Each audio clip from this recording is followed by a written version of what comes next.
So I wanted to start a YouTube channel, but I just didn't know what direction I wanted to go with it. And I didn't want to do anything that was, over the top or, I don't know, for lack of a better word, selfish, I guess. I had to have, meaning behind it. I had to have a reason to start a channel.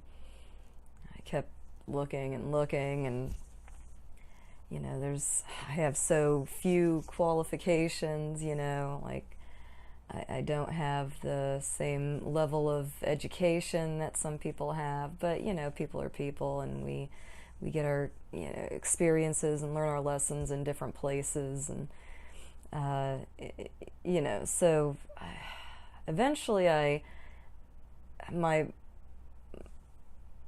search kind of led me down a different path than what I had intended to go in the first place. I ended up looking up to see and I knew it was going to be a lot, but I wanted to see how many people have put up near-death experience accounts. It turns out to be a lot, like millions, and for pretty much every video out there, there's comments, from people who have also had near-death experiences. So, I mean, that can be vastly multiplied. I mean, there are a lot of people apparently who have had at least what they consider a near-death experience, and so it was kind of overwhelming. But one thing that I did notice that was kind of a common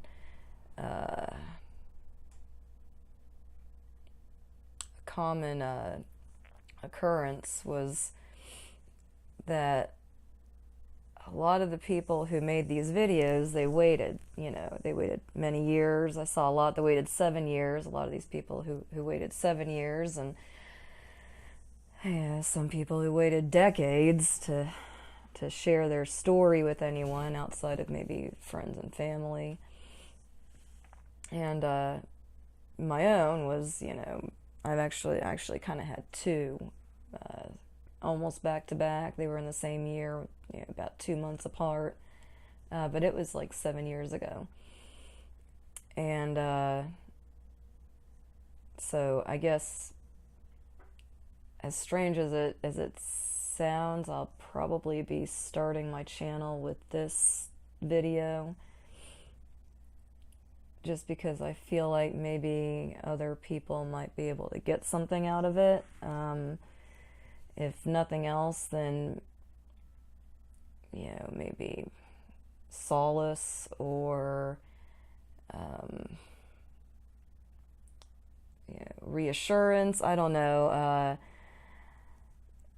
A collaboration, or corroboration, corroboration for whatever you experienced. So anyway, yeah.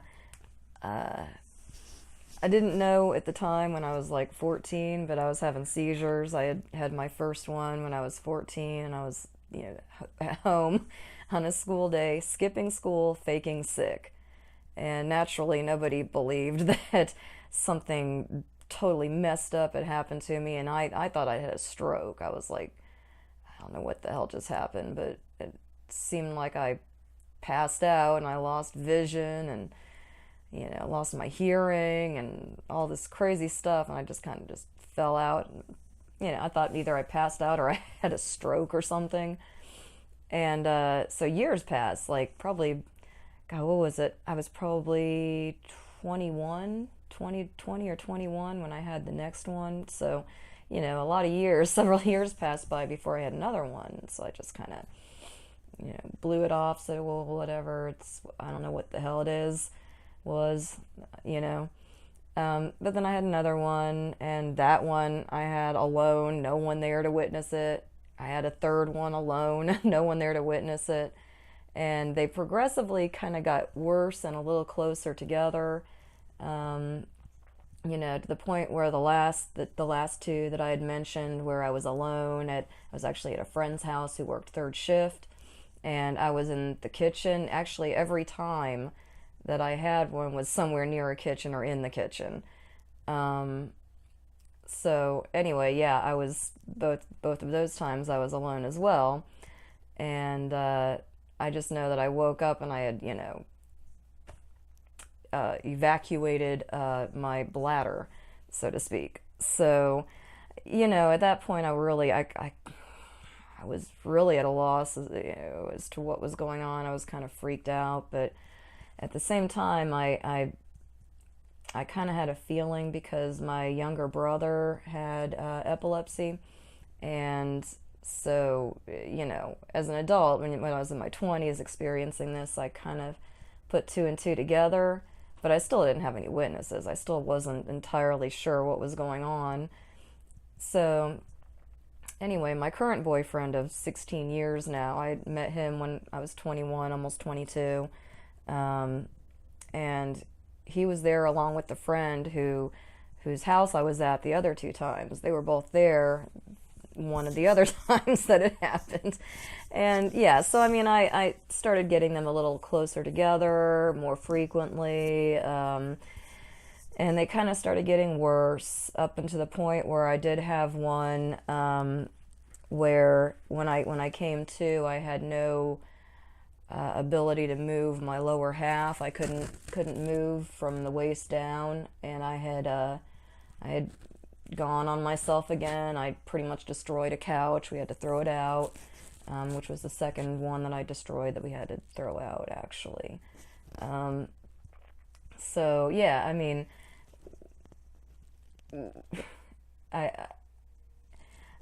it was to the point where I couldn't get up to go to shower off or anything like that. So I had to lay there and I fell back asleep for about an hour or two, and then I was able to slowly make my way to the shower, and naturally we threw out that couch like I said.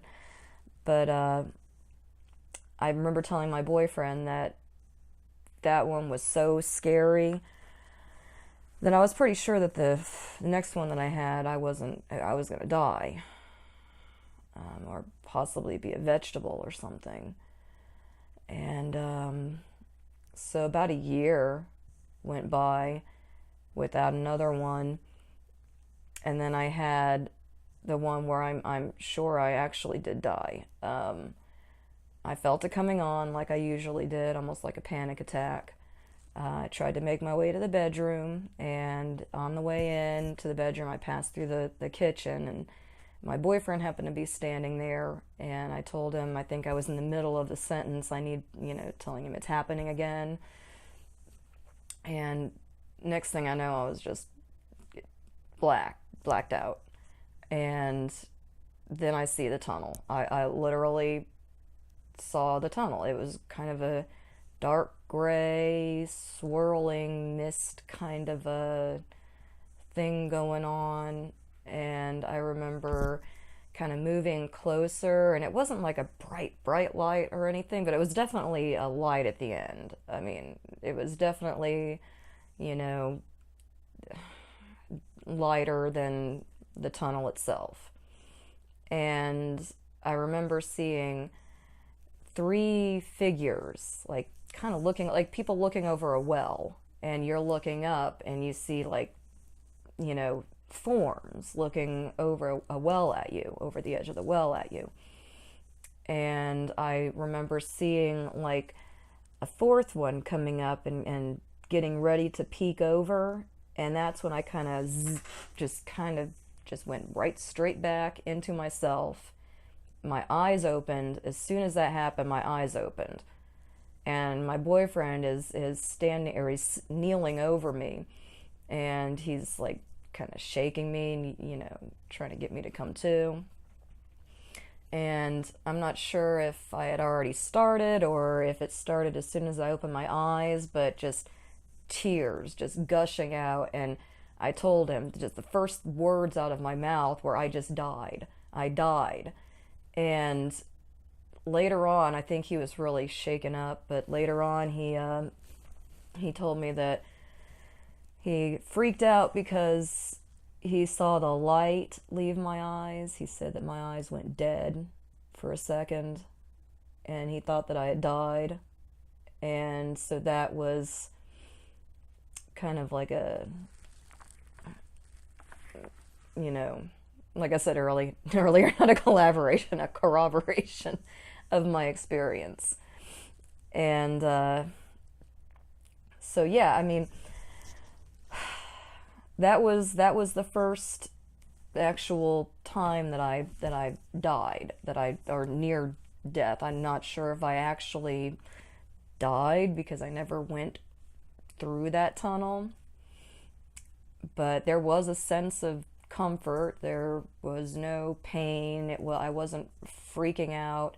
I definitely wasn't freaking out the way that I did 2 months later. And it had nothing to do with seizures.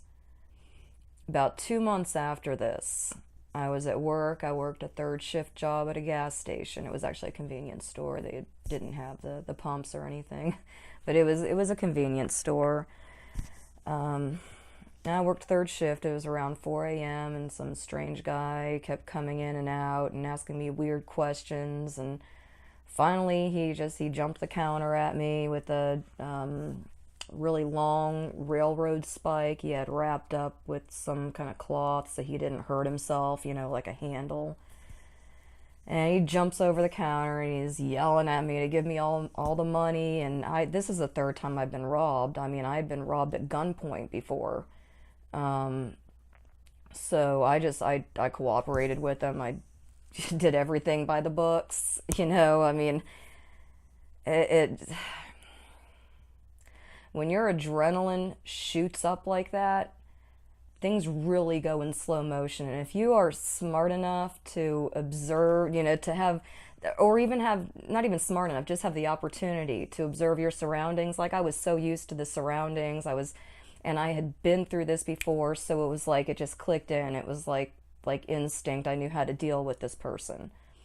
I gave them all the money that I had in the drawer, lifted it up. I think I had like maybe, I don't know what I had under there, maybe a couple 20s or something. I really honestly can't remember what was in that till.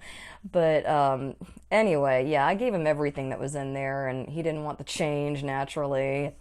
And then he wanted me to open the safe, and I was like, dude, they don't give third shift people the combination to the safe. And he believed me, which he should have, because I mean, even if I had the combination, it would have taken 10 minutes to open it because it was set on a timer. So anyway, as soon as I gave this guy all the money, I thought that it was just going to be the routine thing. He was going to take off and run out the door. But I honestly, I thought I saw something out of the corner of my eye through these big windows, and I thought it was the headlights of someone pulling up. And I was thinking for a split second, oh, thank goodness somebody's pulling up right now. And I looked, and I turned my head to see. To my utter disappointment, no one was there. And next thing I know, I am in hell. It felt like it. Like, I'm not in hell, like, like I just went down to hell, but like a living hell. Like,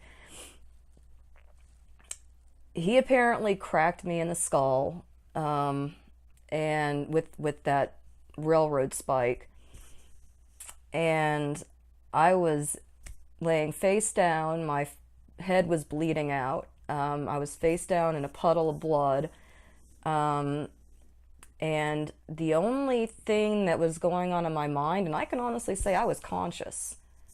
I the video footage of me looks like I'm unconscious, but I can account for the time that I was laying there, because it felt like, I mean, it's kind of like a concussion, I guess, like I felt like I was in darkness with no sense perception whatsoever, except for the feeling of falling and hitting over and over and over. It felt like an eternity, until I realized I couldn't breathe. I wasn't breathing. And that's the moment when my brain just goes, what the? And on the video, you can see my body flopping around, and I just laid there. After my body stopped moving, I just laid there. And that was when that was going on in my head. The whole, oh my God, I can't breathe. Oh my God, I can't breathe. What the? And it felt like if somebody had tied up your arms and your legs and put duct tape over your mouth and your nose. That's what it felt like. Like I could not feel my arms. I could not feel my legs. I no extremities. But all I knew was I needed to freaking breathe. And next thing I know, I'm inhaling and I'm lifting my face up out of a puddle of blood, and I couldn't see. And the first thing in my head is like, oh my God, I'm fucking blind. Sorry. Like, oh my God, I'm blind. I can't freaking see anything. And so I'm like blinking my eyes, like blink, blink hard, like fucking hard, just get your vision back. And I don't know if I had blood in my eyes or if I had literally lost like connection, but I got my vision back slowly. And it looks like it happens in like less than a minute on the film. But this whole thing felt like it lasted a long time, long enough for me to really take some stuff in. And so once I got most of my vision back, it still looked almost like a brown film over my eyes, and I can only imagine it was the blood. And I stood up. I was alone. I at that point in time, I had no idea how much time had passed. It turned out that the guy had run out of the store, turned back around, come in, looked over the counter, and watched me flopping around while he grabbed these freaking tampons or maxi pads or some crap that he was buying supposedly. Well, he didn't even buy them apparently, but that he was getting supposedly for his girlfriend or something. I don't know. So yeah, the guy came back in again and got the stuff he had planned on stealing in the first place. I guess maybe it had his freaking fingerprints on it or something. I don't know. But yeah, I realized that I was alone. So I go and I dial 911. And unfortunately, the first time I dialed, I don't know what happened. If my fingers slipped, I was shaking and all that. So I had to actually, I was like, what the? I was so mad at that point because I had to hang up and try calling 911 again. And I mean, yeah, so it,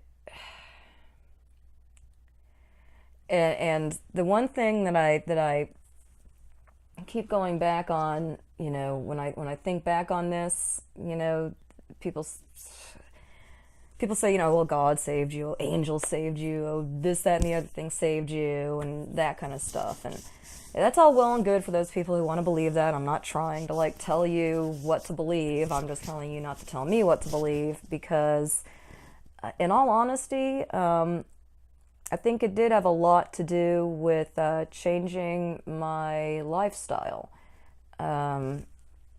Because about 2 years, almost 2 years, so it wasn't even quite 2 years before this had happened, I had started lifting weights and doing the elliptical and going to the gym and that kind of stuff, taking vitamins, eating really healthy stuff, drinking protein shakes, and I even got the fat count caliper, the fat caliper things, and I was, so I was kind of getting into that, and I honestly, I think that the fact that I had done that and that I had quit smoking cigarettes, yes, I worked third shift at a convenience store. Almost everyone who works third shift at a convenience store smokes cigarettes. But yeah, I quit that, and so yeah, I did a lot of change for about a year and a half or so before that happened. I think that really helped.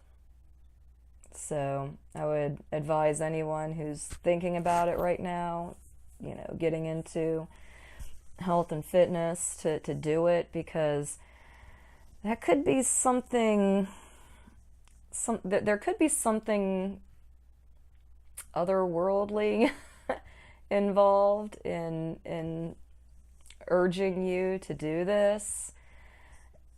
Because I do believe in an afterlife. Of course, I mean, I saw the freaking tunnel, I saw people at the end of it. I mean, yes, of course, I believe that there is an afterlife, and I've had other experiences throughout my life to prove that to me. I didn't need to see the tunnel, but that was definitely an added bonus. Um, but yeah, like I know that there's something else after this. I mean, hell, today, freaking, we lost a great person, and it was a miracle he was here at all at this time. He, Stephen Hawking, of course. I'm talking about Stephen Hawking. They didn't think he was going to live anywhere near this old. I mean, and it's still, unfortunate that we lost him. That's going to be a very big gap that needs to be filled, and who knows how long it's going to be before someone is worthy of carrying on that torch. Um, but yeah, like I I guess I kind of got sidetracked a little bit, but yeah, I believe in an afterlife. I believe that there's more out there that we don't understand, and um, so yeah, I mean, I really forgot where I was going with that.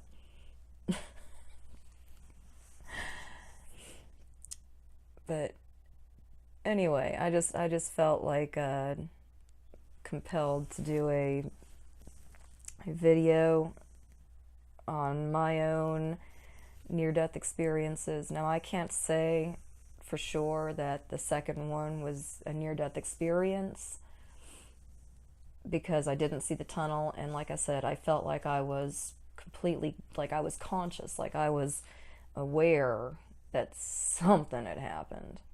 I mean, I was at least in a state of awareness, um, even without having any sensory perception at all. Um,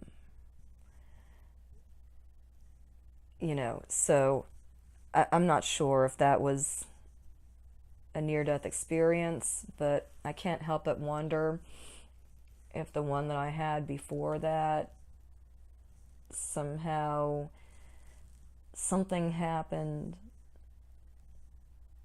at that point that helped me fight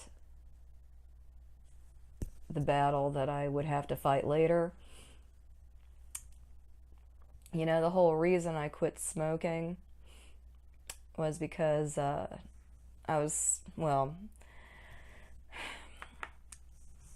I wasn't breathing too well, let's just say. I was coughing a lot, and I was kind of struggling. And even though I was, I was trying to get into the exercising and everything, it was, I mean, in all honesty, back then, it was kind of hurting my carotid artery, I guess is what that is. And I knew that wasn't a good sign. And one night I was in a dead sleep. I think I had possibly even just gone to sleep, but I was definitely sleeping. And I just remember waking up upon hearing my grandmother's voice in my head. And the only thing she said to me, it was like she had come over and sat down at a table with me and looked at me and said, "Nicole, if you don't stop smoking, you're going to die." And then I woke up. And oh God, that really hit home.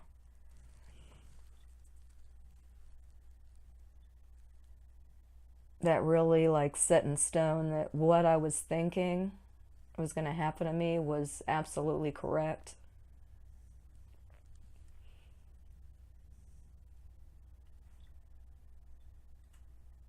I mean, that's really all it took. And I was 29. I was 29 when that happened. And then when I was 18, actually, speaking of dreams that will change your life, um, when I was 18, I had a dream that it was the end of the world. This is 1998. I had a dream that it was the end of the world, and I had found refuge inside of a barn. And I was there alone with the doors shut. It was a very, the kind of barn you see in every movie with the, you know, the big doors that close and the bar that goes across it. And had sealed myself inside, and there was a cow, like a brown and white dairy cow. Looked like just a dairy cow. Very clean, friendly looking cow. And next thing I know, I've got a knife in my hand, and I've got it in my mind that this is the last bit of food. Outside, there is the apocalypse. There's literally a mushroom cloud outside. Like, that's what my mind is telling me. And this cow here might be the last thing to eat anywhere. So I'm looking at that cow, and I've got this knife in my hand. And the cow, like, looks me in the eye, and I hear its voice in my head. And it has the voice of a child.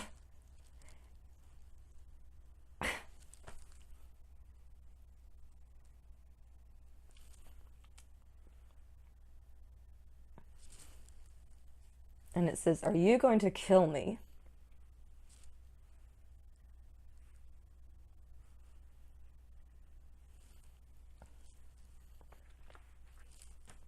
So I just dropped the knife and I walked out.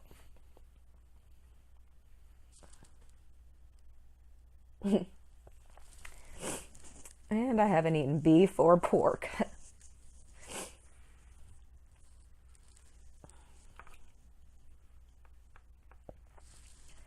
Now, I don't know what that says about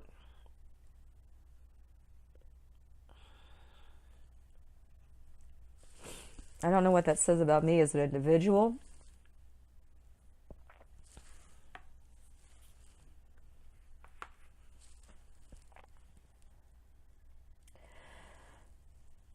But I do think it's a good thing that we let some dreams affect us in that way. Because something that's seen as like insignificant, something that everybody has dreams, right? Dreams that make you like change, or dreams that make you see the world very differently than you did when you fell asleep. I think those are the ones you need to pay attention to.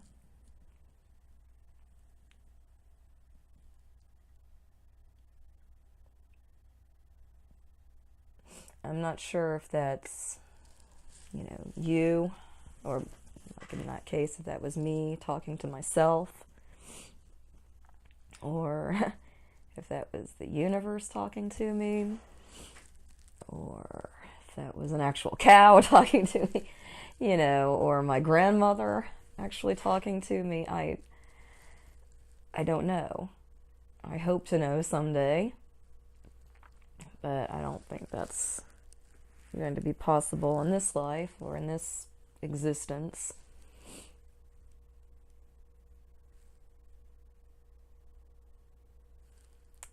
So, yeah, I mean, if you've got a near death experience or something like that, share it. You should make a video, put it out there. It could help somebody, or at the very least, it might make people more aware of themselves. Spend more time focusing on what's going on inside yourself than what other people are thinking of you.